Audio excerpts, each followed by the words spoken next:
Hello everyone, welcome to healthy flavours. మీరు double కా meet అని ట్రై చేయాలనుకుంటున్నారా? అయితే ప్రతి బైట్ కూడా పర్ఫెక్ట్గా ఉండాలి, యమ్మీగా జ్యూసీగా ఉండాలి, ఆ హైదరాబాదీ ఫ్లేవర్ని ఎంజాయ్ చేయాలనుకున్నప్పుడు ఈ రెసిపీ మీకోసమేనండి. లింక్ కింద ఇచ్చాను, మీరు దాన్ని క్లిక్ చేసి కంప్లీట్ వీడియోని వాచ్ చేసి ట్రై చేయండి, మీకు నచ్చుతుంది. అలాగే ఈ ఛానల్ని సబ్స్క్రైబ్ చేసుకోండి.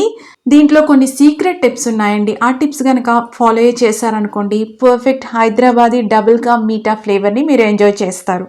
ఈ స్వీట్ని రెగ్యులర్ బేసిస్లో కాదు, కానీ ఎందుకంటే ఇందులో బ్రెడ్ వాడుతున్నాం, ఎక్కువ స్వీట్ వాడుతున్నాం కాబట్టి రెగ్యులర్ బేసిస్లో కాదు, ఎప్పుడైనా ఒకసారి అకేషనల్గా ఏదైనా ఫంక్షన్ ఉన్నప్పుడు రెసిపీ ఈజీగా ఉండాలి, ఎక్కువ క్వాంటిటీలో ఉండాలి, అలాగే ఎక్కువ మంది సర్వ్ చేయాలి అనుకున్నప్పుడు ఈ రెసిపీ అనేది పర్ఫెక్ట్ చాయిస్.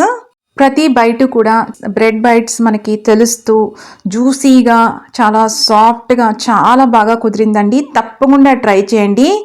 ఎలా వచ్చిందో కూడా కామెంట్స్లో పెట్టండి. మీకు కనుక రెసిపీ నచ్చినట్టయితే లైక్ చేయండి, షేర్ చేయండి, అలాగే ఛానల్ని సబ్స్క్రైబ్ చేసుకోండి. Thank you.